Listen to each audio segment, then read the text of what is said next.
Welcome back to the Cultural Hangover. I've missed you. Happy New Year. I had some technical difficulties at the beginning of this year. My docking station died, and so I had one tiny laptop screen, and I couldn't organize my notes, and it was a mess. Now I've got a new docking station. My setup is back. I've got my giant monitors up. So you'll see me looking around. That's because I got my new setup, and I'm excited about it. Today, we are taking some shots of reality, straight up without the sugarcoating, of course. First up, we're diving into a heartbreaking incident that has sparked nationwide debate and disaster, if we're being honest. The death of Renee Good in Minneapolis. This happened just a few days ago on January 8th during an ICE operation in a residential area. Renee Good, 37-year-old, she was shot by an ICE officer after she hit him with her car. Yeah, it's a tragedy for real. I'm laughing because this reaction to it is so ridiculous, and it's also so on script for the left as well. But we have to acknowledge the hard facts of this, even if they're uncomfortable. Of course, you've seen the videos of this. There's a couple different angles. Most recently, the cell phone footage from the officer was released. And, the media is saying, oh, Renee was a bystander. She was doing nothing and the officer just shot her in cold blood. That's not true. And we've seen that from the video footage and even more close up from the ICE officer's video footage from a camera that he was holding. I believe it was his iPhone or something. She was actively intervening in ICE enforcement action, not just intervening, but crossing into obstruction.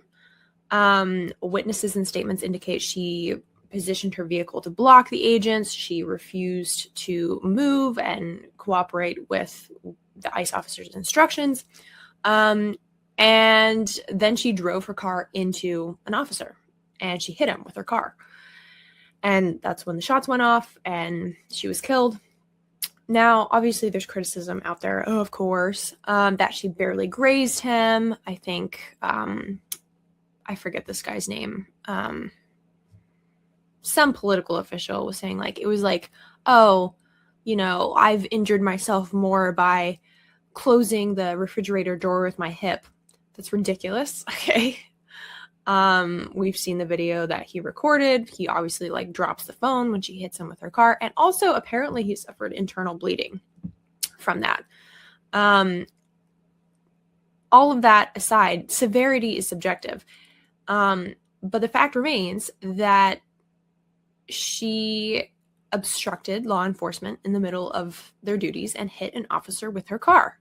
That's assault, plain and simple. And like I said, he had internal bleeding and, she didn't, it wasn't internal bleeding enough. That bruise isn't severe enough. It doesn't really matter, what your opinion of, the severity is. If you're talking about a car moving towards a person, that is life-threatening. It is. So I don't care what your opinion is on she didn't hit him that hard, so it's fine. It's not fine. Okay. So like I said, there's video footage out there that you can watch. If you're still Team Renee was just an innocent bystander. But I also want to talk about the double standard that we're seeing play out in real time. Democrats and leftists are quick, of course, to cry about how Renee was this devoted mother and how ICE was so heartless for what happened. They're painting her as this martyr. She's the newest George Floyd figure in a lot of ways. I'm sure the left is a little disappointed that she is a white woman, but she's a lesbian, so I guess that's good enough for them.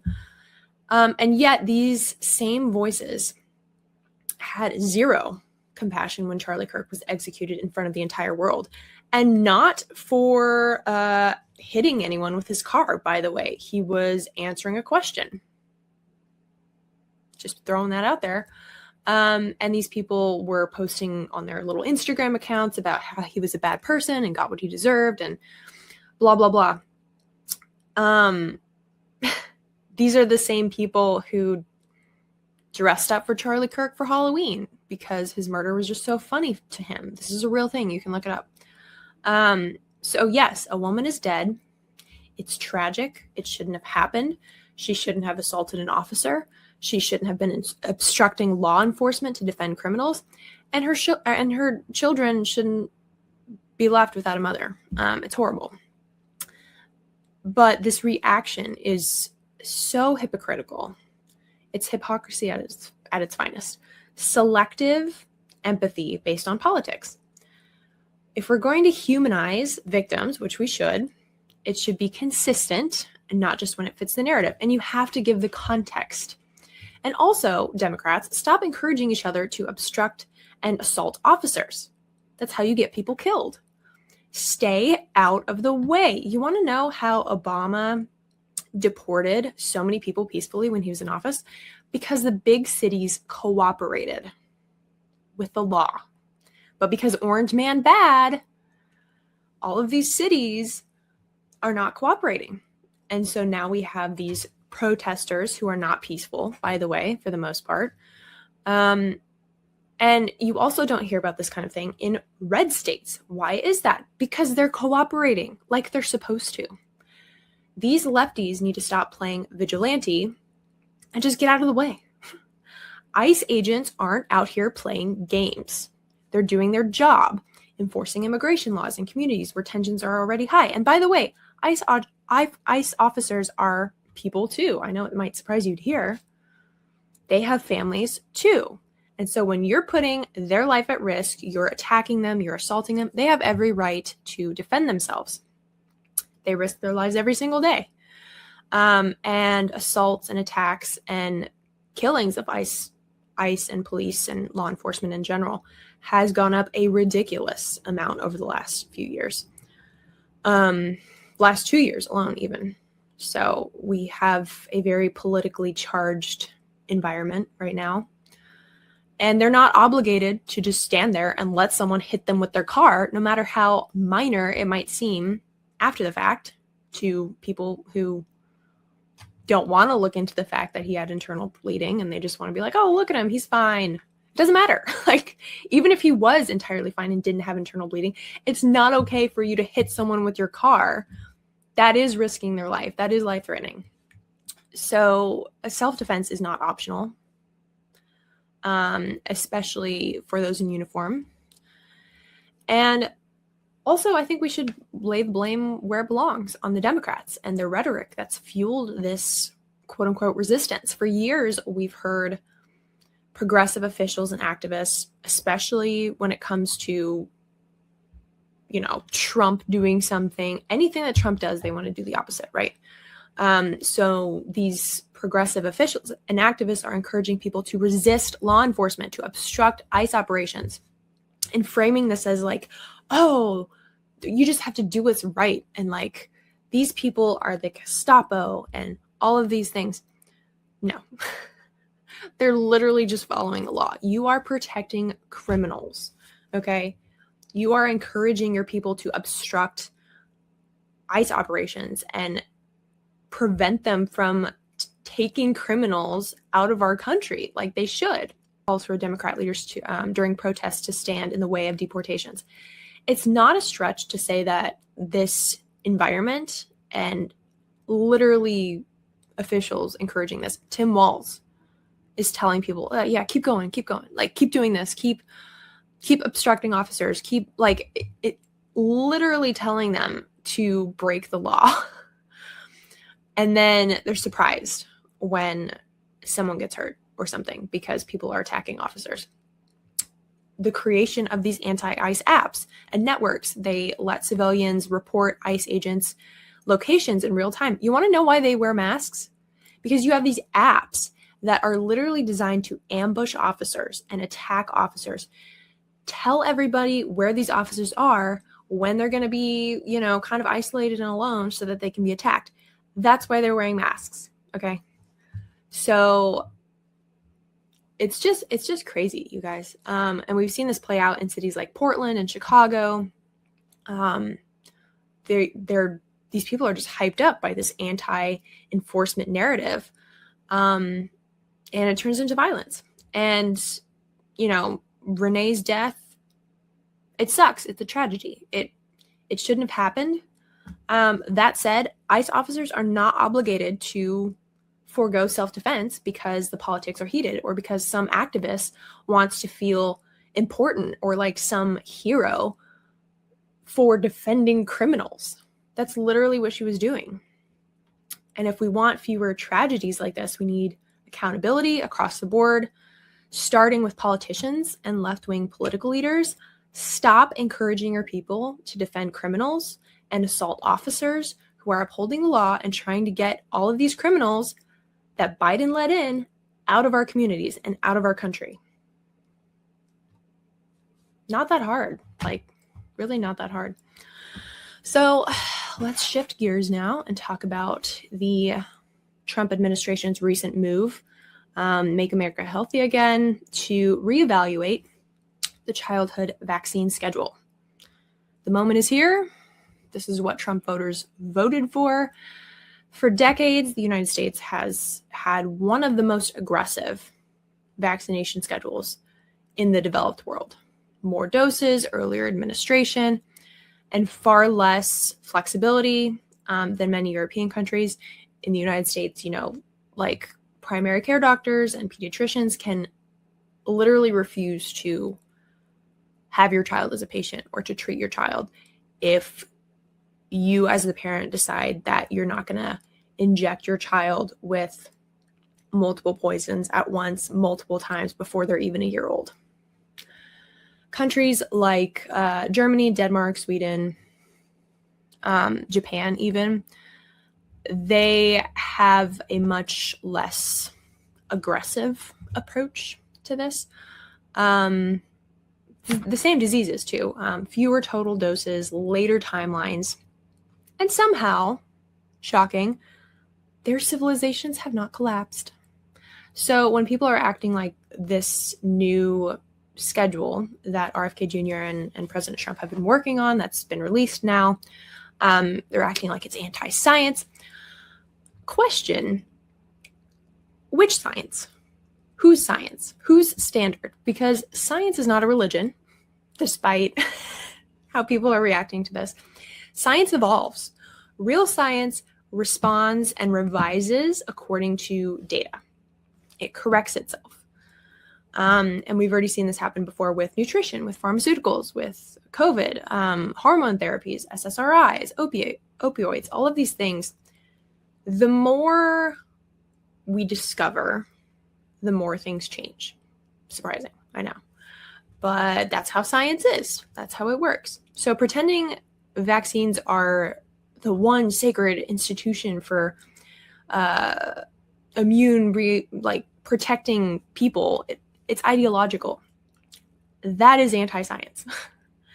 The idea that science cannot change for the betterment of people's health and people's children based on new data or based on really old data that's just now allowed to be in the forefront of what we're talking about here with the vaccine schedule, and it's allowed now to be brought to light, I would say. It's just crazy that people think this is anti-science. And by the way, no one is preventing you from sticking to the old schedule. If you feel like you want a flu shot every year that's going to give you the flu because it's basically got negative efficacy, go for it. If you feel like your kid should get the rigorous schedule that they had before this new released kind of minimized schedule, no one is preventing you from doing that. As far as I understand, the insurances are still going to cover those shots. They're just not all recommended the same way that they were. And yet, this is like people are exploding on X, like, oh my gosh, like, this is killing people. Actually, it's not. And let's talk about something else that has dramatically changed over the last 20 years in regards to this, the social pressures of this. Not just, your pediatrician saying, well, if you don't get this shot with heavy metals and formaldehyde and animal DNA injected into your child's veins, they might die. There's this intense emotional blackmail. In addition to that, parents are interrogating other parents. Like, I don't know about you, but like, I've talked to people who vaccinated their kids 20 years ago, back when it was time for me to get vaccinated or whatever. It wasn't so much of a talking point as it is now. Like, I don't think people were sitting around the dinner table asking each other if they got their new baby vaccinated or like what they got vaccinated for. But like, nowadays, everyone wants to know, like, what's your schedule? Are you fully vaccinating? Are you following the CDC guidelines? How is that any of your business, by the way? I'm pretty sure it's the parents' decision and not yours. When did this become a dinner table conversation? I genuinely want to know this. In the last 20 years, certainly. Yeah. So now this deviation or this sort of change of recommendation is being treated like negligence, or, parental hesitation or parents wanting to look into this themselves is treated like some kind of threat or negligence or just unnecessary. Why wouldn't you want to look into things that are being injected into yourself, certainly, but to your kids? Why wouldn't you want to look at that? And I understand that, like, someone has a white coat on and like, we should just be like, okay, whatever you say. But that's not really, that's not science, right? If you want real science, part of that, a huge part of that, the main part of that, all of that is research, looking at the data, looking at the numbers and reading the black box labels, if there are any, right? Because there are a lot, and you should read them if you're planning on injecting yourself or your child with something. Read the black box labels. Okay, this is like the side effects list of things that could happen, that have happened to people who get this injection. That's not coercion. It's called informed consent and not following blindly because someone has a white coat on.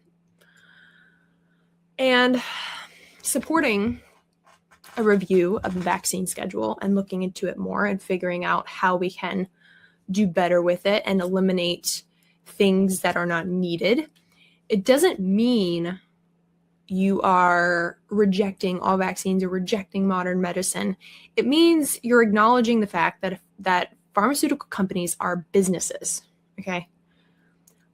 They are free of liability, okay? So if you get injured from a vaccine, they're like, oops, okay, not our fault. You can't sue us because they're immune to liability at this point, which is kind of frightening, to be honest. And not to mention the fact that long-term, placebo trials are very, very limited for vaccines, if they exist at all. Risk-benefit calculations should be revisited as disease prevalence changes. That's not radical, especially when we're talking about newborns and infants developing immune systems, and parents should not be demonized or told that they should just, go with what's recommended by some mysterious person in a white coat without being able to ask questions and have those questions answered without this motive of money, because Big Pharma is a business. So, public trust didn't collapse because parents got dumber. It collapsed because institutions overreached and they brushed off people's concerns. And I think a lot of people did wake up to this during COVID, especially. People are allowed to ask questions. I mean, this is the theme of today's episode, I think. This is how science is supposed to work. And if this new schedule and reviewing the science leads to fewer doses and better spacing and more parental autonomy, that's not anti-science. I don't know how many times I need to say that.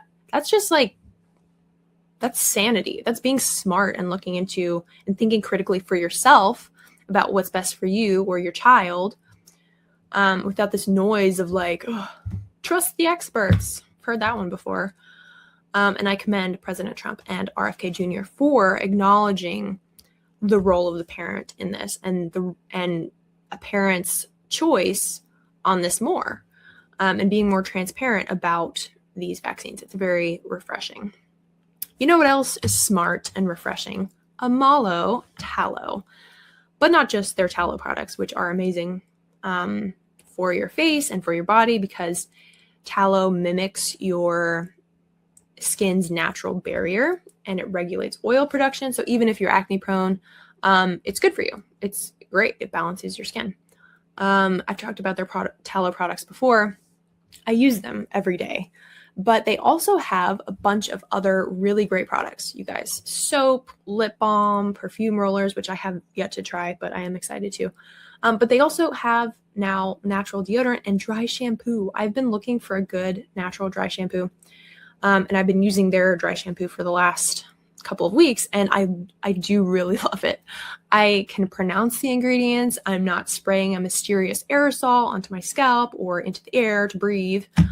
And it's also great because it still applies like a spray with a little spray nozzle, but it's just a natural powder that comes out. And a big deal for me also, and any of my brunette friends out there, it doesn't turn your hair white. No one likes that. It doesn't look good. This one does not do that. You just spray it in, fluff, and you're done, pretty much. It's a great time to start gradually shifting your personal care products to more natural options. So head to amalo.com and use promo code HANGOVER for a discount on your order. There's something for everyone. All right. The Ben Shapiro and Candace Owens fight. Okay. I have to talk about this. Everyone's talking about it. So much to cover here. Where do we start? First of all, I want to start by saying that both of these people are getting a little fired up, but their basis for their responses to each other is what I find one of the many things I find interesting about this. And Ben Shapiro was actually one of the first podcasts that I ever started listening to, ever. I used to be a huge fan. Over the last couple of years, not so much. But here's what I find interesting about this very public fight with Candace Owens. When he is trying to shut her down, this is his reasoning, that what she's doing is evil. It strikes me as a little bit childish, this whole Daily Wire revamping Candace's old socials and trying to use her to attack her. And it feels very middle school. And it's very childish. Ben, why are you doing this? We know it's Ben. I mean, come on. And so, he's saying she's evil, all of these things. And people who follow Ben Shapiro have magnified that into Candace is evil. How dare she look into this? She's possessed by a demon. She has postpartum psychosis. This is literally what people are saying. And apart from the undertones of this is demonic, it sounds a lot like what the left says when they hear something they don't like. You're being hateful. You're being a whatever phobe. You're not being loving. Two interesting points really quick here. The first note I have about the claim that Candace is possessed by a demon. The people that are saying these things are overwhelmingly lukewarm Christians. The ones who don't like to talk about hell or purgatory, and they were so offended at the idea of Charlie Kirk looking into Catholicism and saying it's not true. By the way, if someone is possessed by a demon, where do they go? They go to the Catholic Church or their loved ones send them there. They call a Catholic priest an exorcist. Just an interesting side note there. Second interesting point is how the right is attacking Candace for talking about dreams. And this is both hilarious and also maddening because, again, these people are either lukewarm Christians, and by that I mean they just vaguely talk about Jesus and loving people and not judging and that kind of thing. And that's pretty much it. A lot of them don't even go to church. Or they are Bible-thumping Protestants who believe in sola scriptura, scripture only, Bible only. They don't accept any of the church traditions like Catholics do. Bible only for them. And yet, they are making fun of Candace for talking about dreams. I'm sorry. I thought you were a Bible expert. If that's the case, you would know that one of the main ways God communicates with his people, Moses, Noah, Saint Joseph, the list is so long, is through visions and dreams. Now, I'm not saying Candace is directly receiving messages from God. She's not saying that either, by the way. But for Bible-thumping Christians to come out yapping about how ridiculous it is to talk about dreams is a little hypocritical, don't you think? A couple of interesting points there. But back to the public fight here. I think the spat itself isn't the problem. I think it's about how fast some conservatives abandon their principles the moment those principles stop becoming socially comfortable. It's about seeking truth versus emotional factionism. So for a long time, if you're on the right, you know that the right has rightly pointed out that the right has rightly pointed out that journalism is dead in a lot of ways. We've complained about this. Legacy media lies, credentials are a joke, and the experts exist to enforce narratives only, not necessarily to uncover truth. But suddenly, when Candace Owens starts asking questions, like journalists are supposed to do, suddenly journalism requires a degree. Oh, she's not qualified to ask those questions. Leave it to the experts. So either journalism is about asking questions and following evidence or leads, or it's a gated club run by people who've been wrong about everything for 20 years. You don't get to resurrect credentialism just because you don't like the person holding the microphone. Now, forget for a minute that Charlie Kirk was Charlie Kirk, and following his death, people are returning to church, and all of that is well and good. Put that aside for a second. When a man is murdered, the people closest to him are always questioned. Always. Wife, friends, business partners, last contacts. A man who was the head of a huge political organization, even more so. And you might say, well, Candace has no right to ask those questions because law enforcement should be doing that. It sounds like there are some leads out there that they're not asking questions about, which is very odd. Why aren't they investigating these leads? I'm sure they're investigating some, but there are some pretty big questions out there. I think that it's very strange that they're not asking. And you know, with the rise of X and free speech and this kind of era of independent journalism, that's what independent journalists do. They investigate, they follow things. You know, you might say that Nick Shirley had no right to look into Somali daycares. Okay, I mean, Yet here he is being praised because it was a good thing. He found fraud, right? But from this, if you're staying consistent with that principle of like, leave it to law enforcement, they weren't doing anything about it. Tim Walz was in on it. Like, Tim Walz allowed this to happen. So why would letting Tim Walz investigate himself do anything? So, yeah, I mean, independent journalism is a good thing. It's this third party standpoint of looking into things. You're not in the thick of it. You're an outsider trying to follow leads and look into things that seem odd. So, you know, people are saying that this is going to taint the jury pool, all of those strange, in my opinion, things. If the evidence is strong, scrutiny, questions, they're irrelevant. If this case is airtight, like everyone's saying it is, questions don't hurt it.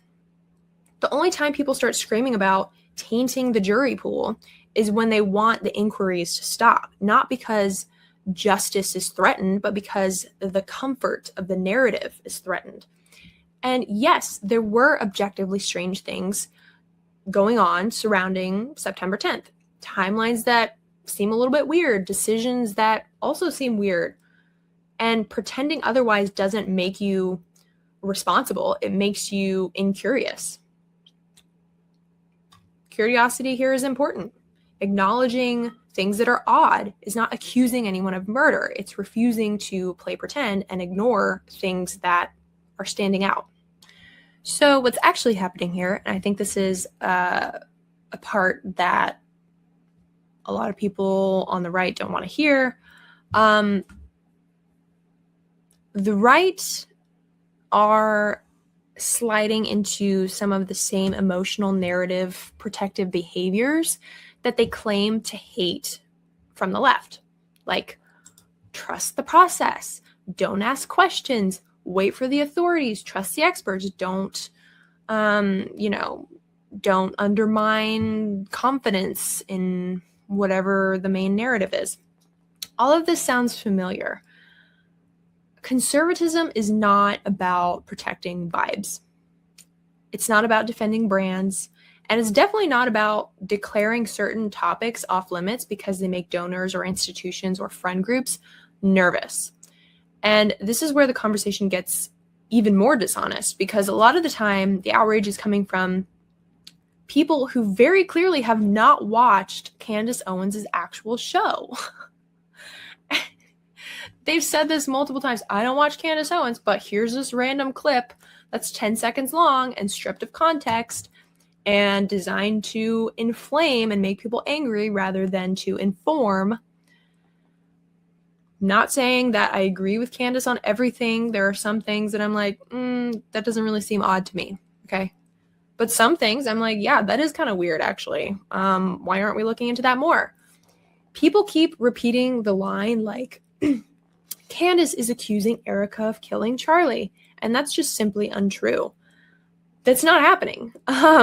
Unless words no longer have any meaning, what Candace actually did was walk through claims that have already been circulating, including testimony from multiple witnesses who say they saw Erica on a military base the day before a top secret meeting allegedly took place there. A meeting reportedly involving Charlie's head of security. That's not an accusation. It's a timeline question. And here's the part that the clips conveniently leave out. Candace has explicitly said multiple times that if Erica was on the base, if she was, it could be entirely unrelated to the meeting the following day. There's no leaps, there's no conclusions, no allegations of murder.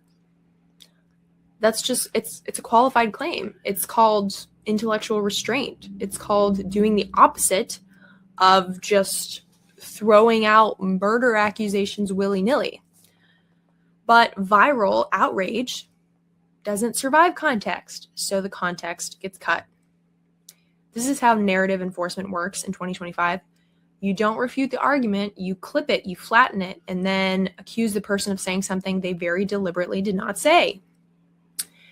And if asking whether a timeline makes sense is now equivalent to accusing someone of homicide, we've officially abandoned reason altogether. And again, if the evidence against the suspect in custody is overwhelming, none of this should matter. Questions don't collapse strong cases unless there's something there. Questions only threaten narratives that are weak, or things that are not airtight, or things that they don't have overwhelming evidence. So I think this public fight is not about egos. I do think it's very childish on Ben's part, just based on the way that he's gone about it, using Candace's old social media. Like, what is this? But I do think it's a symptom of a movement that can't decide whether it values truth or orderly silence more. And no, it doesn't mean that every question is valid or every insinuation is wise.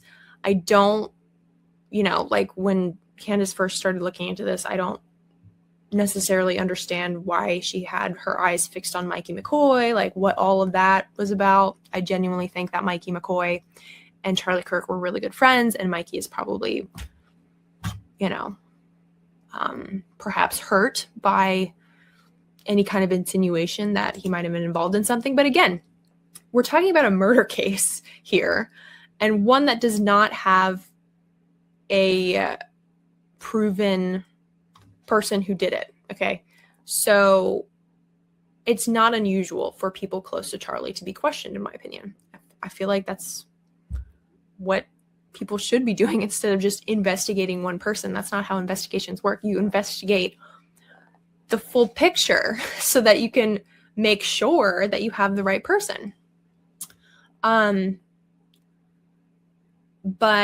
if you truly believe that whatever his name is, Tyler Robinson, the suspect in custody, is guilty, then prove it. That shouldn't be that hard, right? We should be sticking to innocent until proven guilty, though, not guilty until proven innocent. Let the evidence speak. Stop acting like truth needs bubble wrap in order to stay together. We here at the Cultural Hangover are not interested in mob loyalty or narrative enforcement.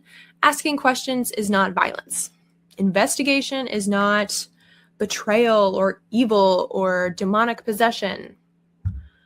And if your version of conservatism collapses the moment someone refuses to stop digging into something, then obviously it was never about truth in the first place.